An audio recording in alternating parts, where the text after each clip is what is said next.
NCERT mathematics revision series को आगे बढ़ाते हुए आज हम लोग वेक्टर अलजेब्रा में सबसे पहले एक्सरसाइज 10.2 के कुछ क्वेश्चन देखेंगे और उसके बाद आगे के एक्सरसाइज के लिए थ्योरी पढ़ेंगे।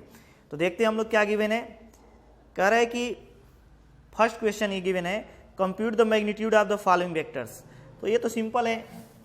एक्सरसाइज कौन सा है, 10.2 का अगर फर्स्ट गिवन है क्या, compute the a vector equal to given है हमें i cap plus J cap plus k cap, और इसका हमें मैग्नीट्यूड फाइंड करना है। तो मैग्नीट्यूड कैसे फाइंड करेंगे, अंडर रूट आई के कोएफिशिएंट का वर्ग स्क्वायर प्लस जे के कोएफिशिएंट स्क्वायर प्लस के कोएफिशिएंट का स्क्वायर, अंडर रूट क्या हो जाएगा 3, क्या हो जाएगा √3। नेक्स्ट हमें कह रहा है कि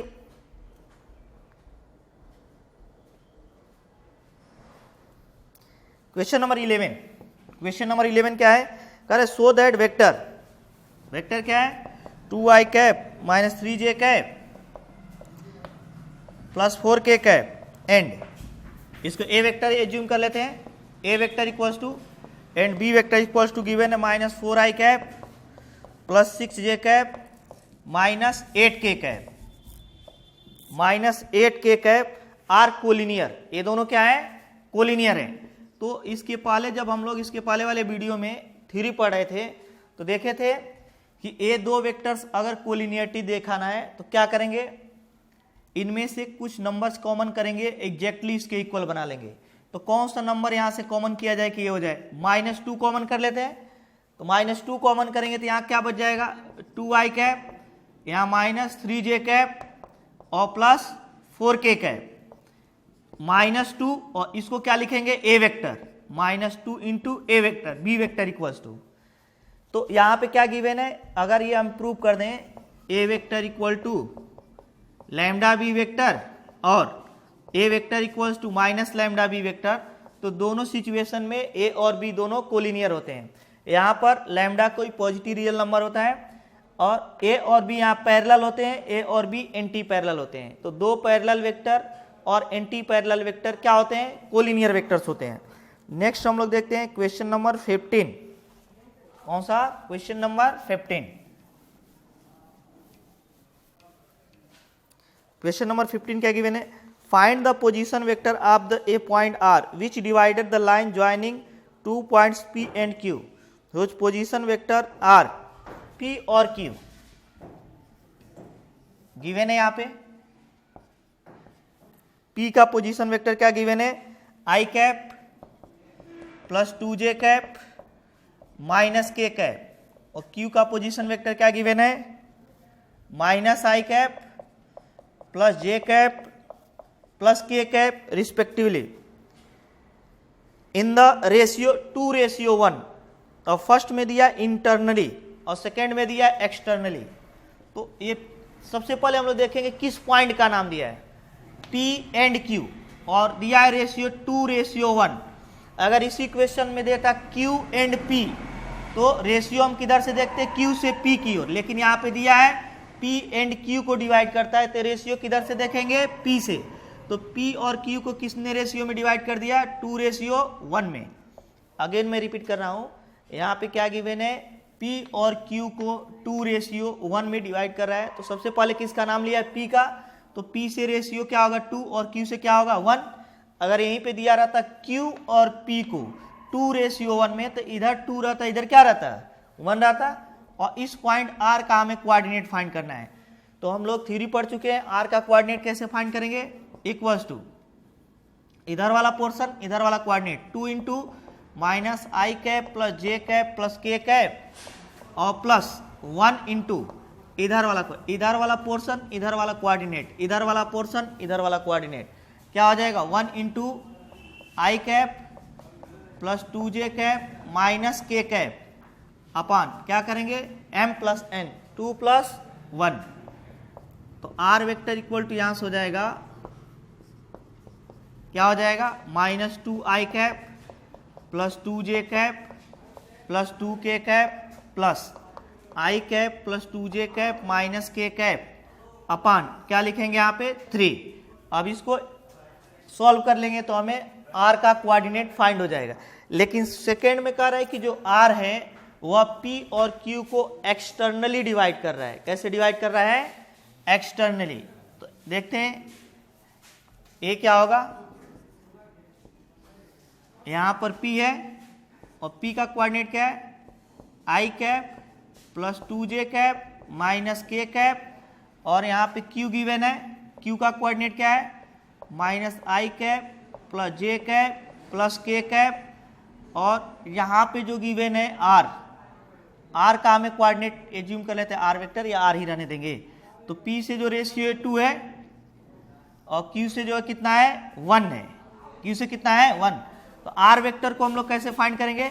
बड़ा वाला पोर्शन लेते हैं और निकट वाला कोऑर्डिनेट। तो बड़ा वाला पोर्शन क्या है? 2, निकट वाला coordinate minus I cap plus j cap plus k cap, minus छोटा वाला पोर्शन दूर वाला निर्देशांक I cap plus 2j cap minus k cap, अपान क्या लिखेंगे?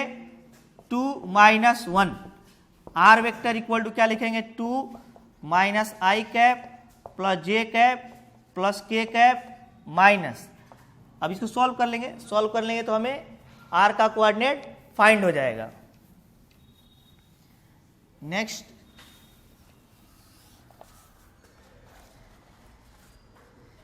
एक क्वेश्चन और देखते हैं हम लोग। क्वेश्चन नंबर 17 क्या गिवन है? करे so that the point capital A, B and C with position vector A equal to 3I cap minus 4j cap minus 4k cap, B vector equal to 2I cap minus j cap plus k cap, and C vector equal to I cap minus 3j cap minus 5k cap respectively form the vertices of a right angle triangle. एक किसको form कर रहे हैं? Right angle triangle के vertices को form कर रहे हैं। तो अब हमें मालूम नहीं है कौन कौन सा राइट एंगल, तो हम लोग एक रफ वर्क बना लेते हैं। कौन सा राइट एंगल होगा अभी तक तो मालूम नहीं है हम लोग को। क्या करते हैं? ए वर्टिसेस ए मान लेते हैं। ए का कोऑर्डिनेट क्या गिवन है? ए वेक्टर इक्वल्स टू गिवन है 3I cap minus 4j cap minus 4k cap. यहाँ पे B गिवन है और B वेक्टर इक्वल टू क्या गिवन है? 2I cap minus j cap plus k cap. यहाँ पे C पॉइंट गिवन है और C वेक्टर इक्वल टू क्या गिवन है? I cap minus 3j cap minus 5k cap. तो यहाँ पर हमें ये प्रूव करना है कि ABC एक राइट एंगल ट्राइंगल है। तो सबसे पहले AB को फाइंड कर लेते हैं। AB वेक्टर इक्वल्स टू लिखेंगे B vector minus A vector, B vector minus final minus initial. तो इससे इसको सब्सट्रैक्ट करते हैं तो 2I में से 3I minus I minus j से प्लस 3j कैप, और अगेन इससे इसको सब्सट्रैक्ट कर दें क्या हो जाएगा? 5k cap. क्या हो जाएगा? 5k cap. सिमिलरली हम लोग BC को फाइंड कर लेते हैं। इसका पहले मैग्नीट्यूड फाइंड कर लेते हैं। AB mod of AB equal हो जाएगा I के कोएफिशिएंट का स्क्वायर 1 स्क्वायर प्लस 3 स्क्वायर और प्लस 5 स्क्वायर। ये कितना हो जाएगा? Under root 1 plus 9 plus 25 equals to कितना हो जाएगा? Under root 35। नेक्स्ट हम लोग अभी AB फाइंड किए हैं, BC फाइंड कर लेते हैं। तो BC vector equal to C vector minus B vector, और C वेक्टर की वैल्यू कितना है?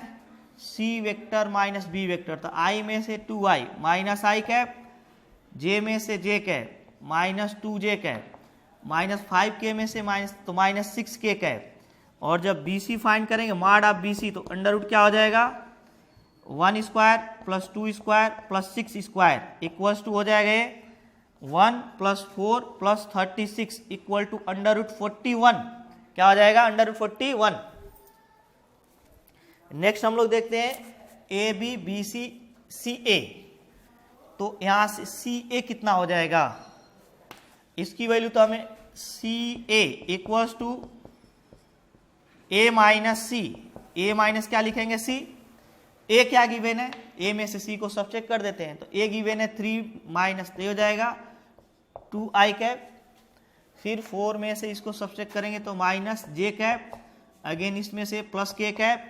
जब इसका मैग्नीट्यूड फाइंड करेंगे तो CA वेक्टर इक्वल्स टू हो जाएगा under root 2 square plus 1 square plus 1 square equal to under root 6 हो जाएगा। क्या हो जाएगा √6। तो इसका जो लेंथ हम लोग फाइंड किए थे √35, इसका है 41, इसका है √6, क्या है √6। तो देखते हैं हम लोग ये राइट एंगल ट्राइंगल होगा कि नहीं। ये राइट एंगल ट्राइंगल होगा, क्यों होगा, क्योंकि हम लोग देख रहे हैं कि BC का square equal to equal to AB का स्क्वायर प्लस AC का स्क्वायर। क्यों, क्योंकि BC कितना है √41, AB कितना है √35 और AC कितना √6 का होल स्क्वायर। तो यहां से लिखेंगे तो 41 इक्वल टू 35 प्लस 6 या 41 इक्वल टू हो जाएगा 41। तो दोनों साइड इक्वल, इसका मतलब इसका स्क्वायर इन दोनों के स्क्वायर के सम के इक्वल है। तो ABC कौन सा ट्राइंगल होगा, राइट एंगल। और ये जो होगा ये क्या होगा, हाइपोटेनस होगा। क्यों, क्योंकि ये सबसे लंबी भुजा है, लंबी साइड है। तो ये कौन सा BC होगा और ये यहाँ पे हो जाएगा। तो BC होगा √41 और AB होगा AB होगा √35 और AC होगा √6, क्या होगा √6। तो इस प्रकार हम लोग प्रूव कर सकते हैं कि ABC एक राइट एंगल ट्राइंगल होगा। अब हम लोग देखते हैं प्रोडक्ट ऑफ टू वेक्टर्स। क्या देखते हैं, product of two vectors.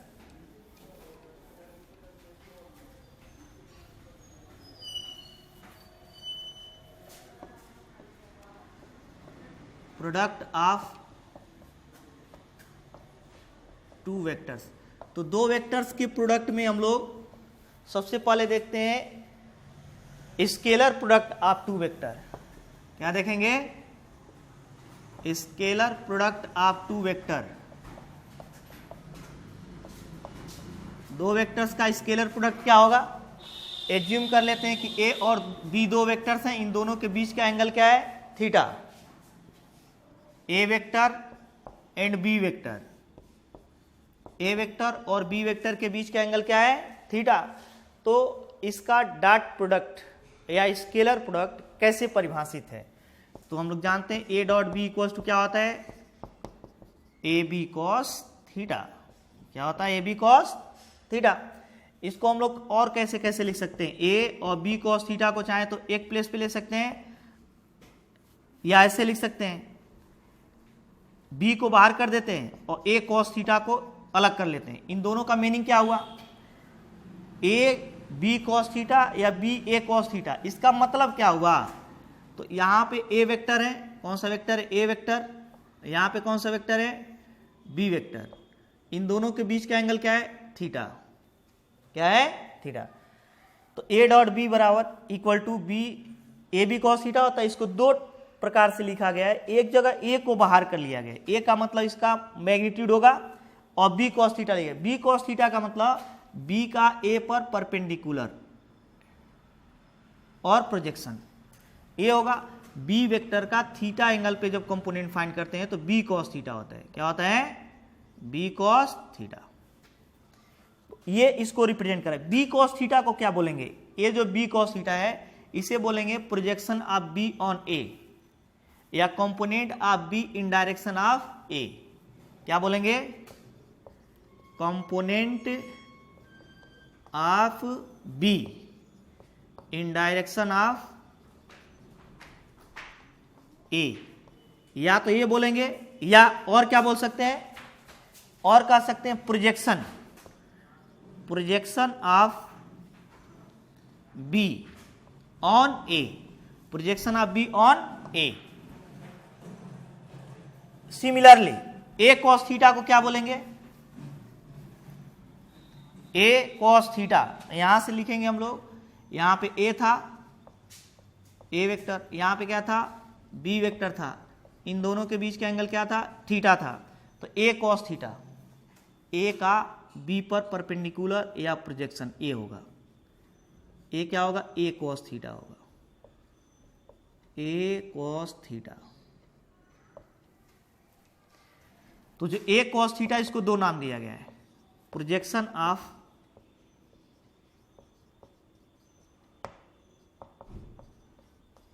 A on B, projection of A on B और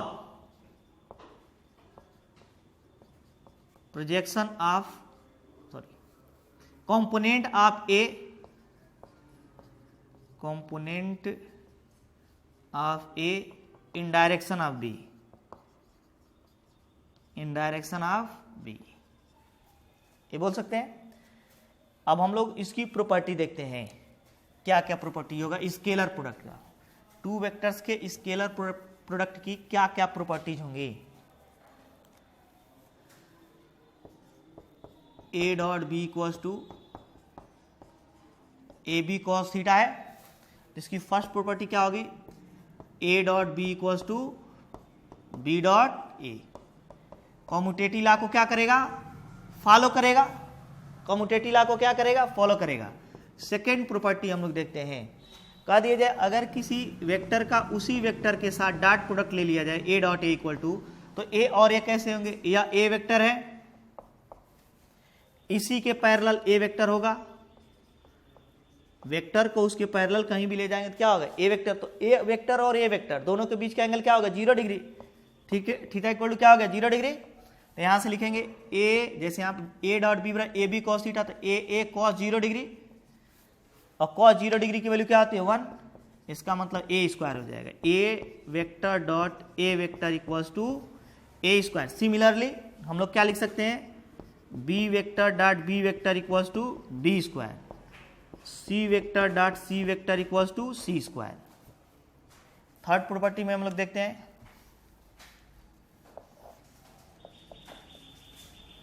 थर्ड प्रॉपर्टी क्या होगा, एज्यूम कर लेते हैं यहां पे अगर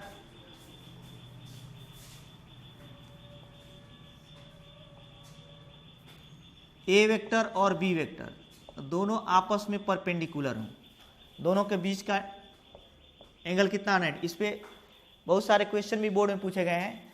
तो ए डॉट बी इक्वल टू क्या लिखेंगे, इसकी प्रॉपर्टी डायरेक्ट याद होनी चाहिए, ए बी कॉस दोनों के बीच का 90 डिग्री एंगल है, तो ए डॉट बी इक्वल टू क्या हो जाएगा ए 0। तो जब भी हमें दिया रहेगा कि दो वेक्टर एक दूसरे के परपेंडिकुलर हैं, तो उसमें किसी अननोन को दे देगा और कहेगा उस अननोन की वैल्यू फाइंड कीजिए, तो हम लोग always A dot B equal to 0 कर देंगे। For example A equal to अगर गिवन हो X I cap minus 2j cap plus 3k cap, और बी वेक्टर इक्वल टू दिया हो I cap plus J cap minus K cap, और कहा दे हमें कि x की वैल्यू फाइंड कीजिए, जबकि a और b एक दूसरे के परपेंडिकुलर हैं, तो a डॉट b को क्या करेंगे 0 बना देंगे, और यहां से हम लोग x की वैल्यू फाइंड कर लेंगे। अभी हम लोग सीखेंगे कि जब a डॉट b करेंगे तो x i के कोएफिशिएंट का i के साथ मल्टीप्लाई, तो i का कोएफिशिएंट क्या है x, और यहाँ पे i का कोएफिशिएंट क्या है 1, यहाँ पे j का कोएफिशिएंट क्या है -2, j का कोएफिशिएंट क्या है 1, यहाँ पे k का कोएफिशिएंट क्या है 3, और k का कोएफिशिएंट क्या है 1 इक्वल्स टू 0। तो यहाँ से हम लोग x की वैल्यू फाइंड कर लेंगे। नेक्स्ट हम लोग देखते हैं अगर ऑर्थोगोनल यूनिट वेक्टर्स गिवन हो, क्या गिवन हो, ऑर्थोगोनल यूनिट वेक्टर्स। तो हम लोग जानते हैं ऑर्थोगोनल यूनिट वेक्टर कौन कौन सा होता है, आई कैप, जे कैप एंड के cap, I cap J cap and के कैप। तो कह दीजिए यहाँ पे अगर दो आई डॉट आई ले लिया जाए तो लिखेंगे I mod of I, mod of I, I और आई के बीच का एंगल कितना हो गया 0 डिग्री, आई डॉट आई का मतलब आई यहाँ पे अगेन आई हम बना सकते हैं, तो आई और आई के बीच का एंगल कितना हुआ 0 डिग्री, तो mod of I cap into cos 0 degree, ये कितना हो जाएगा, यूनिट वेक्टर होता है 1 हो जाएगा, इसका भी मैग्नीट्यूड 1 हो जाएगा, इसका भी वैल्यू 1 हो जाएगा, तो क्या हो जाएगा 1, तो i dot i equals to कितना हो जाएगा 1। सिमिलरली हम लोग लिखेंगे जे डॉट जे, इसकी वैल्यू भी 1 होगी, और के डॉट के, इसकी वैल्यू क्या हो जाएगी 1। तो चाहे आई डॉट आई ले ले, जे डॉट जे ले ले, या के डॉट के, इनकी वैल्यूज कितनी होंगी 1। अब देखते हैं अगर इनमें से कोई दो यूनिट वेक्टर ले लिया जाए आई और जे को, तो क्या लिखेंगे I dot J equals to I mod of I mod of J और कॉस 90 डिग्री, कॉस 90 डिग्री की वैल्यू कितनी होती है 0, तो 1 इंटू 1 इंटू 0 इक्वल टू क्या हो जाएगा 0, I cap dot J cap equals to क्या हो जाएगा 0, क्या हो जाएगा 0। सिमिलरली हम लोग I cap dot J cap equal to J cap dot K cap equals to K cap dot I cap equals to क्या हो जाएगा 0। क्या आ जाएगा 0। नेक्स्ट हम देखते हैं अगर वेक्टर अपने कंपोनेंट के रूप में गिवन हो ई, for example A vector equal to A X I cap, A Y J cap, A Z K cap, और बी वेक्टर इक्वल टू क्या गिवन हो B X I cap, B Y J cap, B Z K cap. तो ए dot B equal to क्या हो जाएगा, A dot B equal to हो जाएगा, अगर ए डॉट बी फाइंड करना हो तो आई के कोएफिशिएंट का साथ मल्टीप्लाई कर देंगे, ए एक्स बी एक्स प्लस जे के कोएफिशिएंट का जे के ए वाई बी वाई प्लस के कोएफिशिएंट का के ए जेड बी जेड। सिंपल है। तो इस नेक्स्ट प्रॉपर्टी क्या होगा, एक देखते हैं हम लोग। नेक्स्ट प्रॉपर्टी एफ, अगर ए प्लस बी का होल स्क्वायर है वेक्टर ए प्लस बी, तो वास्तव में ये जो होल स्क्वायर होता है लिखते हैं हम लोग a vector plus B vector और डॉट ए वेक्टर प्लस बी वेक्टर। यहां पे डॉट प्रोडक्ट रहेगा, क्या रहेगा डॉट प्रोडक्ट, और जब मल्टीप्लाई करेंगे तो ए dot A vector dot A vector plus a dot B vector a dot B vector plus क्या लिखेंगे बी डॉट ए वेक्टर बी डॉट ए वेक्टर और प्लस क्या लिखेंगे b dot B vector b dot B vector. तो ये जो value होगी a dot A square हो जाएगा, B dot A dot B ही होगा, और बी डॉट ए को हम लोग ए डॉट बी लिखते हैं, तो ए डॉट बी कॉम्यूटेटिव लॉ को फॉलो करेगा, ए बी स्क्वायर हो जाएगा। इसका मतलब ये हुआ ए स्क्वायर प्लस बी स्क्वायर और प्लस 2 ए डॉट बी, क्या लिखेंगे ए डॉट बी। तो इसको टोटली जब लिखेंगे तो A square plus B square plus 2 A B cos theta,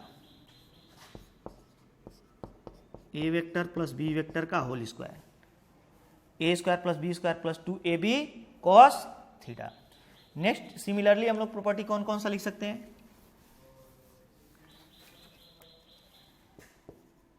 A vector minus B vector का होल स्क्वायर इक्वल टू हो जाएगा A square plus B square minus 2 A B cos theta, या इसी को हम लोग ए डॉट बी लिख सकते हैं। एक प्रॉपर्टी हम लोग और लिख सकते हैं A plus B plus C का होल स्क्वायर इक्वल टू क्या लिखेंगे A square plus B square plus C square plus 2 A dot B plus B dot C plus C dot A plus C dot A. तो ये value कितनी आ जाएगी, जैसे जहां पर भी हमें दो वेक्टर का प्रोडक्ट लेना पड़ेगा तो बीच में डॉट आ जाएगा अगर स्क्वायर है तो। इसी से रिलेटेड एक हम लोग प्रॉपर्टी देखते हैं जो क्वेश्चंस के रूप में पूछा जाता है। जब भी कोई इक्वेशन गिवन हो और दो वेक्टर्स के बीच का एंगल पूछ ले तो कैसे हम लोग फाइंड करेंगे। फॉर एग्जांपल अगर ए वेक्टर इक्वल टू गिवन हो B vector plus C vector और कद बी और सी के बीच का एंगल फाइंड कीजिए, तो कैसे फाइंड करेंगे हम लोग बी और सी के बीच का एंगल। तो बी और सी के बीच का एंगल फाइंड करने के लिए हम लोग जिन दो वेक्टरों के बीच का एंगल फाइंड करना रहेगा, जिन दो वेक्टरों के बीच का एंगल फाइंड करना रहेगा उसको एक साइड में करके उसका स्क्वायर कर देते हैं। तो बी स्क्वायर कर देते क्योंकि बी और सी के बीच का एंगल पूछा है, तो क्या हो जाएगा ए वेक्टर का whole square equals to B vector plus C vector का होल स्क्वायर। तो किसी वेक्टर का स्क्वायर मतलब ए डॉट ए, और यहाँ पे अभी हम लोग पढ़े B square plus C square plus 2 B C cos theta 1 2 B C cos theta 1। तो यहाँ से जब लिखेंगे तो A square equals to B square plus C square plus 2 B C cos theta 1। तो यहाँ से हो जाएगा A square minus B square minus C square equal to 2 B C cos theta 1।